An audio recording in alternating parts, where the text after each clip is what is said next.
Hoy día vamos a tratar sobre trastornos dermatológicos, ITS y gestación. En el embarazo se producen una serie de modificaciones, sobre todo de tipo hormonal, que pueden ejercer efectos significativos sobre la piel. Tanto los productos placentarios, la estimulación o la alteración de la depuración aumentan la disponibilidad plasmática tanto de estrógenos, gestágenos, andrógenos, esteroides suprarrenales, etc., que tendrán traducción clínica cutánea.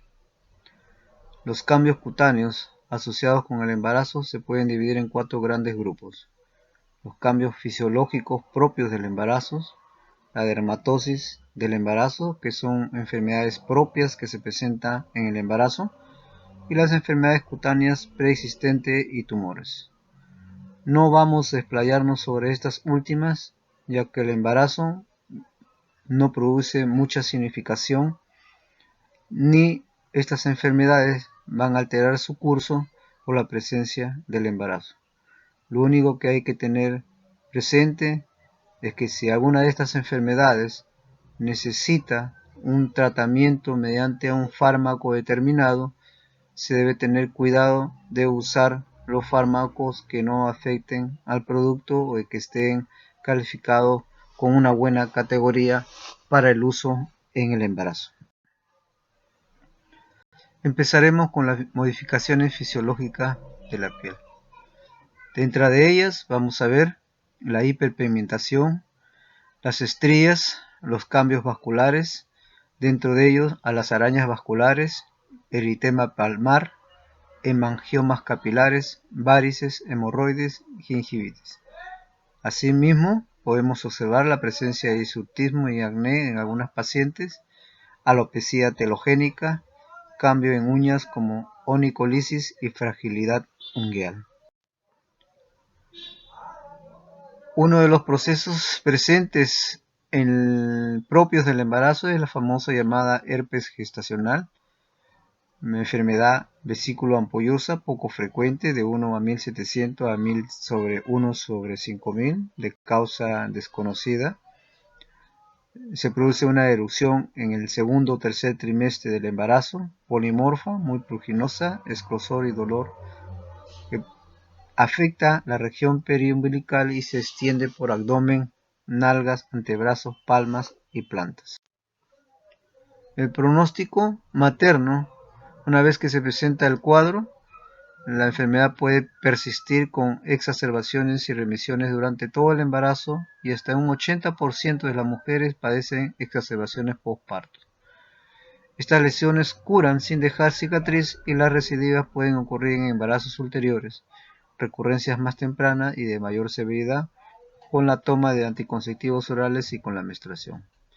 Con respecto al feto, se ha observado una incidencia aumentada de parto pretérmino y de bajo peso para la edad gestacional, pero no parece que incremente la mortalidad perinatal.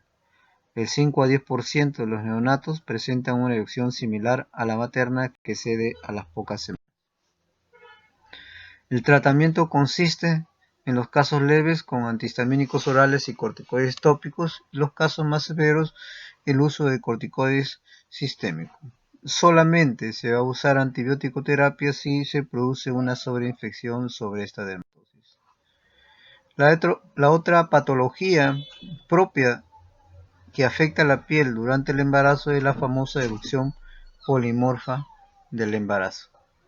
Dermatosis más frecuente con una incidencia de 1 en 160, un 80% se presentan en primigesta, aparece en el tercer trimestre, es una erupción pruriginosa con pápulas y placas urticarianas sobre las estrías y se extienden al resto del abdomen, brazos, nalgas y muslos. No afecta a la cara, no se ve vesículas ni ampollas y es de causa desconocida. La erupción mejora de 2 a 3 semanas y no suele recidivar y no tiene repercusión sobre el feto. Tratamiento consiste en antihistamínicos orales y corticoides tópicos. Empezamos ahora la parte de enfermedad de transmisiones sexuales o ITS y embarazo. En general, las ITS es una serie de infecciones que hacen peligrar la salud y la vida de la mujer. Se le llama actualmente infecciones de transmisión sexual porque la vía sexual es la más frecuente, pero también puede transmitirse por vía que no sea sexual. Generalmente se produce contacto piel a piel o intercambio de fluidos corporales. Y una cosa muy importante que debemos tener en cuenta es que la mayoría son asintomáticas en mujeres. Además, debemos realizar una detallada historia sexual y un cuidadoso examen físico, sin descuidar que también debemos evaluar a la pareja sexual. Tampoco olvidar que 20 a 50% de pacientes con una ITS tienen más de una infección coexistente. Y que las ITS no son tan infrecuentes y están bastante asociados y muy comunes en el embarazo, y su diagnóstico y tratamiento va a reducir la morbilidad perinatal. Empezamos con el herpes genital causado por el virus de la familia herpes zoster. Es altamente contagioso. Aproximadamente el 2% de mujeres adquieren el virus durante el embarazo, y las mujeres que tienen la infección tienen una recurrencia de 16 a 82% de la gestación. Significa que la gestación, debido a que produce cierto estado de inmunodepresión, es un factor para que vuelva a presentarse. Además está recordarles que el virus de herpes zóster, una vez que ingresa a nuestro cuerpo, se queda en forma latente, esperando cualquier baja de nuestra defensa o cualquier estado inmunosupresivo para poder presentarse. Además que existe un riesgo de transmisión vertical durante el parto que puede llegar de 30 a 50%. Como la mayoría de enfermedades virales, no existe un tratamiento sistémico que elimine el virus. Generalmente es un tratamiento sintomático. Solamente se va a realizar cesárea si hay una infección activa en el momento del parto y las membranas estén intactas. Si se trata de una prima infección, se puede usar aciclovir o Sovirax. Hay momentos en los cuales se puede usar terapia de supresión en casos severos, ¿ya?, con aciclovir o fanciclovir. Ese tratamiento que se da no disminuye la probabilidad de recurrencia, y la disminución de la duración de síntomas es a menudo mínima. Los episodios de recurrencia pueden ser tratados por terapia oral antiviral. Cuando se plantea un parto vaginal, hay un 50% de probabilidad de infección neonatal adquirida y se asocia con 80% de morbimortalidad. La otra infección que vamos a ver es la infección por PVH. Etiología: virus papiloma humano. Es la ITS más frecuente, ¿ya?, que la produce. Es favorecida por el estado inmunitario. Es favorecida por otra presencia de otras ITS, por el uso de anticonceptivos hormonales, y la gestación es una condición que favorece la infección por PVH. Además está decirles que existen más de 100 serotipos. Los tipos 6 y 11 mayormente causan verrugas genitales o condilomas ocominados. Unos 15 son oncogénicos, de ellos el 16 y 18 son más presentes en América Latina y generalmente están asociados a la presencia de cáncer de cervix. Es altamente infeccioso. Se infecta de 65 a 90% en un solo contacto. La prevalencia mundial es 2 a 20%, mayor en jóvenes y con los serotipos de alto riesgo. El periodo de latencia varía de 6 semanas a 2 años. Las formas clínicas más frecuentes son los condilomas acuminados, que son lesiones verrucosas en cresta de gallo, en perineo y en vagina, a veces con leucorrea exudativa y dolorosa la palpación, y la forma subclínica. Y la tercera forma es la papulomatosis bovinoide. Con respecto a la anatomía patológica macroscópica, podemos observar en cervix y vulvas proliferaciones papilomatosas irregulares, únicas o múltiples, cuando está en su presentación clínica de condilo. Microscópicamente vamos a encontrar hiperplasia de células basales y una célula patognomónica en la cual se va a ver una vacuolización degenerativa del citoplasma conocidas como coilocitos.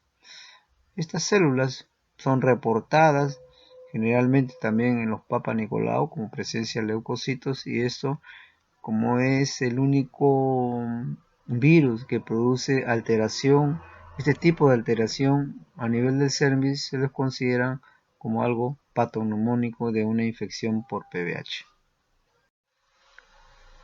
¿Qué pasa con estas lesiones condilomatosas cuando una mujer se embaraza? Generalmente aumentan en número y tamaño, que pueden obstruir el canal de parto o pueden sangrar. ¿Cuál es la evolución? Pueden disminuir o pueden aumentar. Hay riesgo de papiloma laringio en recién nacido de madre con infección activa en el momento de parto. La infección intraparto no es necesariamente indicativa de cesárea, salvo en casos muy severos con riesgo de desgarro que causen hemorragia. El diagnóstico se hace por citológico por la presencia de coilocitos, mediante diagnóstico colposcópico con biopsias selectivas, clínico en la presencia de condilomas acuminados y detección vírica mediante la captura de individuos mediante el PCR. Nuevamente es un virus, por lo tanto no tiene un tratamiento sistémico que elimine el ADN viral. No hay tratamiento de infecciones subclínicas sin displasia, solo control. En el caso de los condilomas tenemos dos tipos de tratamientos: los químicos, dentro de los cuales se usa la povofilina, que no está indicada en gestantes, y el ácido tricloroacético, que sí se puede hacer en gestantes, pero se usa en condilomas pequeños. El otro tratamiento de los condilomas son los quirúrgicos, generalmente para condilomas únicos. Se usa electrocoagulación, criocoagulación, ácido diaterme o láser, que en algunos, sobre todo la criocoagulación, se puede usar en embarazadas. Solamente para mencionarles y hacerles recordar, el PVH es una infección que puede prevenirse, razón por la cual existen en el mercado vacunas bivalentes y tetravalentes. Generalmente las vacunas están con los tipos 6, 11, 16 y 18. ¿no? Ha demostrado ser bien tolerada. No se debe administrar durante el embarazo. ¿Y a quiénes se puede aplicar esta vacuna? En mujeres de 9 a 26 años y en hombres de 9 a 17 años, en el esquema recomendado de ocasión 0, 2 y 6 meses. Otra infección de transmisión sexual son la infección por clamidias, que son parásitos intracelulares obligados. Hay 15 serotipos asociados a 3 grupos de infección. Los serotipos L1, L2 y L3 causan el ya conocido linfogranuloma venéreo y proctitis hemorrágicas en homosexuales. Se asocian a cáncer de vulva en mujeres de 20 a 35 años. Los serotipos A, B y C producen conjuntivitis neonatal y conjuntivitis de inclusión en el adulto, y los serotipos de la D a la K producen infecciones perinatales y de ITS, uretritis, cervicitis y EPIS en la mujer y orcopeidemitis en el varón. Como tal, la clínica se presenta generalmente en dos grandes grupos: el linfogranuloma venéreo, que es la presencia de una úlcera genital indolora asociado a una adenopatía dolorosa más un síndrome general. La otra clínica es la enfermedad pélvica inflamatoria, y también podemos presentar uretritis endocervicitis, que produce generalmente una cervicitis mucopurulenta y cotorragias. Es importante de que la mayoría de pacientes, como hemos mencionado, pueden estar asintomáticas, pero se pueden ser sintomáticas si se asocian a otros gérmenes que tranquilamente pueden infectar a la paciente. Puede ser gonococo, Gardnerella, ¿ya? No nos olvidemos que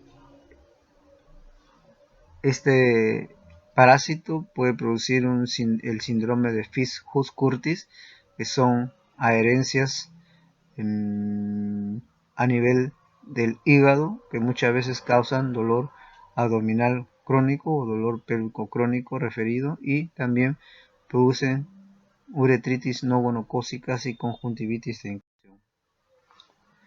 Es una causa importante la clamidia de morbilidad, infección crónica, dolor pélvico crónico, infertilidad y embarazo ectópico. Es 5 veces más frecuente en mujeres con 3 o más parejas sexuales. Es 4 veces más frecuente en mujeres que no usan métodos de barrera y 5 a 20% en mujeres en edad reproductiva son asintomáticas. Casos leves generalmente no producen molestias. ¿Qué produce la clamidia sobre el embarazo? No hay evidencia de riesgo de aborto espontáneo. Las cervicitis no tratadas aumentan riesgo de parto pretérmino, RPM y mortalidad perinatal. La infección no está asociada a riesgo de coriomenitis o infección pélvica después de una cesárea. Hay un riesgo de transmisión vertical de 30 a 50%, causando generalmente una ostomía neonatal. El diagnóstico clínico, vamos a encontrar un cervix hipertrófico y congestivo, leucorrea cervical, gran del exudado polimorfo nucleares sin bacterias. Podemos también usar el ELISA, y el cultivo de estándar de oro en el diagnóstico es el cultivo del tejido de Markov. Entonces solamente se utiliza en estudios, ya que no cualquier laboratorio realiza eso. ¿Cuál es el tratamiento en gestante en casos sospechosos o probadas de esta enfermedad? Es acitromicina, 1 gramo oral, una sola dosis, tanto para cervicitis como uretritis. También podemos usar amoxicilina de 500 miligramos cada 8 horas por 7 días. Eritromicina, 500 por día por 7 días. Y debemos mencionar que no debemos usar tetraciclinas ni eritromicina en la forma de estolato en gestantes. En caso de linfogranuloma venérea, usar eritromicina por 21 días. Y no nos olvidemos que en toda infección de transmisión sexual es importante el tratamiento al pareja. La otra infección de transmisión sexual es la gonococcia, causada por la Neisseria gonorrhoeae. Tiene alta tasa de recurrencia, mucha presentación de dolor pélvico crónico y infertilidad. Se dice que el gonococo produce 15% de infertilidad luego de un episodio de salpingitis, 75% de 3 o más episodios, 15% desarrollan EPI y son responsables del 50% de pacientes con salpingitis, y el riesgo de embarazo ectópico se incrementa de 7 a 10 veces más en pacientes con historia de salpingitis. El gonococo tiene la particularidad de afectar a casi cualquier órgano del cuerpo. También hay faringitis gonocócica. El periodo de incubación es de 3 a 5 días. La incidencia en gestante va de 0.4%. Generalmente asociado a una infección concomitante con clamidia se ven cerca del 40%. Se han establecido factores de riesgo para infección durante el embarazo en mujeres que son solteras, adolescentes, pobres, que abusan, son drogadictas, prostitutas, otras infecciones de transmisión sexual, falta de control prenatal. Mayormente en la gestante la infección está limitada al tracto genital bajo. La cervicitis gonocócica no tratada está relacionada con aborto séptico espontáneo e infección por aborto. Diagnóstico básicamente clínico mediante las características de un flujo inodoro, blanco, amarillento y a veces acceso de Bartolino. ¿Cuál es el tratamiento gestante para esta infección? En la elección es la ceftriaxona, 125 miligramos intramusculares en dosis única. También podemos usar cefixime, 400 miligramos dosis única. Pectinomicina, 1 gramo intramuscular, dosis única. acitromicina 2 gramos, dosis única. Siempre debemos dar un tratamiento asociado a coinfección por clamidia, porque ya se presenta en 40% de los casos. Igualmente, no olvidar el tratamiento de la pareja sexual y ofrecer diagnóstico para otra ITS como sífilis o VIH. Y es bastante frecuente que vuelvan a reaparecer los síntomas por una reinfección, ya que no hacemos generalmente tratamiento a las parejas. La otra infección es la sífilis o lubes. Su incidencia está creciendo. La etiología es el treponema pálido, afección a nivel de la vulva, vagina y cervix. Y no nos olvidemos que es un germen transplacentario. Presenta en forma general, como ustedes conocen, 3 cuadros clínicos. La sífilis primaria o chancro duro, que se presenta a las 2 a 3 semanas de la infección, en la cual aparece una pequeña úlcera indurada, no dolorosa, que puede desaparecer en 3 a 9 semanas con tratamiento o sin tratamiento. A las 9 semanas de esta infección se produce la sífilis secundaria o mucocutánea, caracterizada por lesiones mucocutáneas, rociola sifilítica y síndrome general. También puede pasar con tratamiento o sin tratamiento y en 1 a 10 años presentar la famosa sífilis terciaria, que se caracteriza por la formación de unas estructuras anatomopatológicas llamadas goma que generalmente afectan cerebro y arterias. Aquí estamos observando algunas lesiones de chancro de sífilis primaria, ¿no?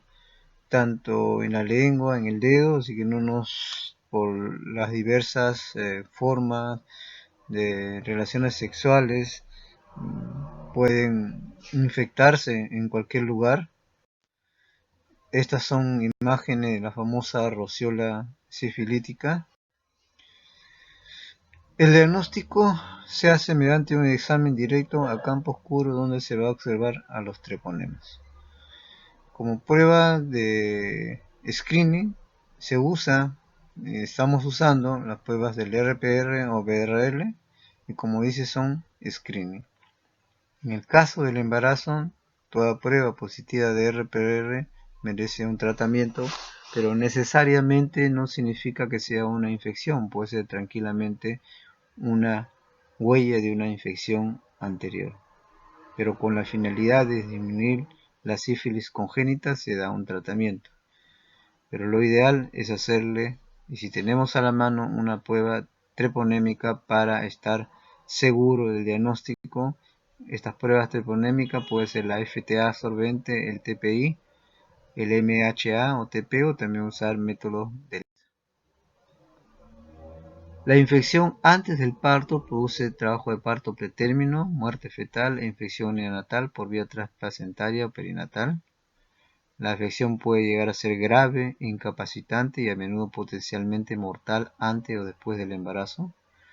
Los bebés que sobreviven desarrollan síntomas de sífilis en etapa temprana o sífilis tardía si no reciben tratamiento. ¿Cuáles son las formas de contagio de la sífilis? Uno por vía transplacentaria y otro a través del parto. ¿Cuáles son las características de la sífilis congénita? Generalmente se produce intraútero, aunque también es posible la infección del neonato al pasar por el canal del parto, como hemos visto anteriormente. Esta es una enfermedad compleja, generalmente presenta muy poco sintomatología al nacer, suele confundirse con otras enfermedades de transmisión, pero si hay una sospecha debe realizarse, como también se realizan las pruebas de tamizaje, ¿no? Que si alguno de ellos sale positivo, en el caso del niño, o puede ser sangre de la madre o transmisión o huella de la madre, debe hacerse al año y medio generalmente una prueba confirmatoria de una infección para dar un tratamiento. ¿Qué repercusiones tiene la sífilis en los niños? Dolor de hueso, dientes anormales, pérdida de visión, disminución de la audición, tibia en sable. Tratamiento. Afortunadamente el treponema pálido sigue siendo sensible a la penicilina. El esquema que se usa, uno de los esquemas se usa es penicilina G benzatínica 2.4 millones intramusculares en dosis únicas, tanto en sífilis primaria, secundaria, latente o precoz. También se puede dar ese tratamiento para gestante, pero lo que más comúnmente se da es el tratamiento semanal por 3 semanas, también con penicilina G procaínica o benzatínica, ¿no? Dentro de las alternativas para el uso tenemos la doxiciclina, que es una tetraciclina, pero debemos tener en cuenta de que las tetraciclinas están contraindicadas durante el embarazo. Otra enfermedad de transmisión sexual es la tricomoniasis y embarazo, una prevalencia en embarazo de 7 a 13%, infección asociada a RPM, parto pretérmino y bajo peso al nacer, tratamiento metronidazol, que debe evitarse en lo posible durante el primer trimestre, al igual que el tinidazol. Otra enfermedad es la vaginosis bacteriana en el embarazo. Está asociado con RPM, parto pretérmino, prematuro, coyamenitis, endometritis, posaborto y posparto. Tratamiento metronidazol, con las mismas precisiones de uso durante el embarazo que hemos visto anteriormente. También podemos usar clindamicina, que sí se puede usar vía oral, sobre todo en embarazo. Otras enfermedades menores que vamos a ver, por ejemplo, el chancro blando, enfermedad de transmisión sexual causada por el Haemophilus ducreyi. Presentan ulceraciones redondeadas, dolorosas, a diferencia del chancro duro que produce la sífilis. ¿Ya? No hay efecto adverso del chancro sobre el embarazo. Tratamiento en el embarazo: acitromicina, ceftriaxona, eritromicina, el resto con cuidado. No debemos usar ciprofloxacina. Son algunas imágenes de chancroide. Otra enfermedad es la donovanosis o granuloma inguinal, causada por la Klebsiella granulomatosis. Se presenta en forma de lesiones ulcerosas, progresivas e indoloras, sin linfadenopatía regional. Tienen alta vascularización y sangran fácilmente. Vean ustedes ahí una afección a nivel de vulva. El tratamiento en no gestantes con doxiciclina y en gestantes eritromicina o acitromicina, y el tratamiento mínimo es por 3 semanas. Y la última infección que vamos a ver es el famoso molusco contagioso, que es una infección viral cutánea que causa pápulas o nódulos elevados con apariencia de perla en la piel. ¿Ya? Se propaga por vía sexual, generalmente son indoloras, desaparece por sí sola o puede durar meses o años. Se puede extirpar quirúrgicamente. Pueden también ser tratadas con químicos como ácido tricloroacético, que puede usarse en la gestante, o podofilina. También pueden usarse como tratamientos que se usan para el acné, pero estos medicamentos están contraindicados durante el embarazo. Algunos últimos esquemas que no ofrecen demasiada ventaja, que usan antivirales como Cidofir o Imiquimod, que se usan en forma tópica directamente sobre lesiones. Y lo que estamos viendo son algunas lesiones características del molusco contagioso. Y eso es todo por hoy.